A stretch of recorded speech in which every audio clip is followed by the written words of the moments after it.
Level 1, Real Fraud Case. You are 28 years old, running a small consulting business just outside Columbus, Ohio. Everything about your company looks completely legitimate.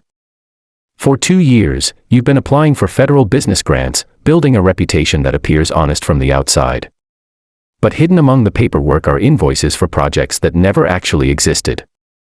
The application is approved, and thousands of federal dollars quietly arrive in your business account. Days pass, then weeks, then months. No phone calls. No investigators. Nothing. The silence slowly convinces you that the government never noticed. What you don't know is that your investigation has already begun. Special Agent Lauren Mitchell receives a financial fraud referral that seems routine at first glance. One by one, she compares your bank transfers, tax records, payroll reports, and business filings. Individually, every document looks harmless. Together, they begin telling a completely different story. Over the next several weeks, every new record adds another piece to a timeline you never realized you were creating. The investigation is no longer asking whether fraud happened. It's measuring how completely it can prove it. Meanwhile, you continue running your business exactly as before, believing the silence means you're safe. But every email you send, every payment you receive, quietly strengthens the case against you. The Bureau doesn't rush. It waits until every document tells exactly the same story. Only when every question already has an answer do they prepare the arrest warrant. On a rainy Tuesday morning, you pull into your office parking lot like every other workday. Before you reach the front door, 2 federal agents calmly step into your path. The investigation ended long before they introduced themselves. Today is simply the final chapter. The fraud wasn't uncovered by one mistake. It was rebuilt one document at a time. Level 2, Bank Robbery Without Face. You are 32 years old, standing outside a downtown bank in Seattle, Washington. Today, everything depends on 11 minutes. A black mask hides your face. Gloves cover your hands. You believe you've erased every way to identify yourself. You walk inside without saying a word, sliding a handwritten note across the teller's counter. Within minutes, you're walking back outside carrying $40,000 in cash. You drive away believing the mask protected your identity. The robbery feels almost perfect. But before you're even home, the FBI has already joined the investigation. Special Agent Daniel Brooks arrives at the bank before investigators finish collecting the first pieces of evidence. He isn't looking for your face. He's looking for everything your body couldn't hide. Every camera captures your posture, your stride, and the way you shift your weight while waiting at the counter. The mask hides your identity, but your movements begin telling investigators exactly who they're looking for. Within 24 hours, investigators trace several marked bills through 2 ATM deposits across the city. A witness doesn't recognize your face. They recognize your jacket. One anonymous tip gives Agent Brooks a name. The investigation suddenly becomes personal.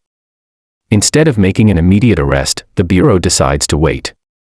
For 6 days, every trip, every stop, and every routine quietly becomes another page in your file. By now, investigators know your schedule better than some of your closest friends. You still believe the robbery ended the moment you left the bank. On a quiet Tuesday morning, 5 federal agents surround you before you even reach your car. The robbery lasted only 11 minutes. The investigation lasted 6 days. The mask hid your face, but it never hid your pattern. Level 3, the 48-hour kidnapping. Investigation. You are 40 years old. A business executive disappears from downtown Chicago on an ordinary Tuesday afternoon. Within minutes, a ransom demand arrives. You believe you've planned every detail perfectly. You choose a crowded public park for the ransom drop, convinced the cameras will protect you instead of exposing you. What you don't know is that the FBI has already activated its kidnapping response team. Special Agent Thomas Reyes arrives at the command center before the first hour has even passed. Cell tower records, surveillance cameras, and financial monitoring all begin working together at the same time. Unlike most investigations, this one isn't measured in weeks. It's measured in minutes. Every incoming phone call, every traffic camera, and every witness becomes another piece of the timeline. You still believe you're controlling the investigation. In reality, the investigation is controlling you. With every hour that passes, your escape route becomes smaller while the Bureau's picture becomes clearer. The ransom exchange begins exactly where you planned it. But the Bureau has been there long before you arrived. Technicians immediately review footage from every nearby security camera, following your movements from every angle. One traffic camera captures your vehicle leaving the park. Another captures the license plate only minutes later. The license plate leads investigators to a rental agreement signed under a false name. Even the fake identity begins falling apart once every record is placed beside the next one. 36 hours after the abduction, the Bureau knows exactly where you're hiding. A tactical team quietly surrounds the warehouse while negotiators keep you talking on the phone. The victim walks out safely. You never make it past the front door. The entire investigation lasted less than 2 days. Every minute created another piece of evidence. In kidnapping investigations, time isn't evidence. Time creates the evidence. Level 4. The hacker who trusted. Cryptocurrency. You believe the safest place to commit a crime is from behind a computer screen. Late one Friday night, you launch a ransomware attack against one of the largest hospital networks in the United States. Within minutes, hundreds of hospital computers become encrypted, forcing doctors and nurses to work without access to patient records. A cryptocurrency payment appears in your digital wallet. You believe the money can never be traced back to you. VPNs, encrypted messaging apps, and anonymous crypto wallets convince you that your identity has disappeared forever. What you don't know is that the FBI's cyber division has already begun rebuilding every digital step you took. Special Agent Ethan Carter receives the ransomware case before the first Bitcoin transaction is even confirmed. Server logs, blockchain records, internet traffic, and cloud metadata immediately become part of the investigation. Individually, every digital record looks meaningless. Together, they begin revealing the person behind the keyboard. While you believe your tracks have vanished, the Bureau is quietly connecting every digital footprint you left behind. Every cryptocurrency transfer creates another digital breadcrumb, even when you believe you've covered your tracks. You move the money through multiple wallets and crypto mixers, convinced the trail has disappeared forever. But blockchain analysts follow every transaction, connecting wallet after wallet until the entire network begins to take shape.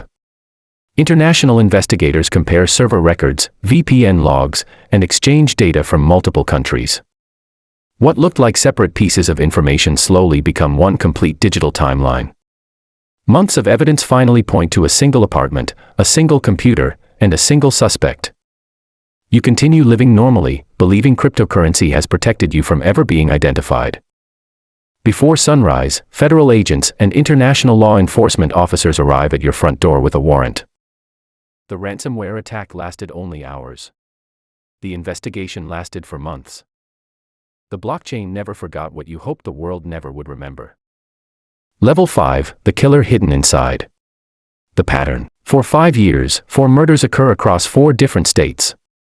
At first, they appear completely unrelated. Each crime scene tells a different story. Different victims. Different locations. Different methods. You believe crossing state lines makes it impossible for investigators to connect the cases. Local detectives solve each crime separately, never realizing they're hunting the same killer. What you don't know is that the FBI's Behavioral Analysis Unit has begun reviewing every unsolved case together. Special Agent Sarah Bennett starts comparing crime scene photographs, forensic reports, and victim timelines from across the country. Behavioral profilers, DNA specialists, and geographic analysts begin rebuilding every crime from the ground up. Individually, each murder looks unique. Together, they begin revealing a single pattern. A detail so small that every local investigation overlooked it becomes the key to the entire case. For the first time, investigators stop searching for 4 different killers and begin searching for only one. As every new piece of evidence is added, the pattern becomes impossible to ignore. You continue living your life, convinced the murders will never be connected. DNA reports, forensic evidence, and behavioral profiles all begin pointing toward the same individual. Geographic analysts discover that every crime scene fits a single travel pattern across multiple states. What looked like 4 separate investigations slowly becomes one complete case. Years of evidence finally identify one suspect, one pattern, and one destination. You believe you've escaped every crime scene. What you never escaped was the evidence you left behind. On a quiet evening, 2 FBI agents arrive at your front door with a federal arrest warrant. The murders remained unsolved for years. The pattern solved them all. You escaped every crime scene.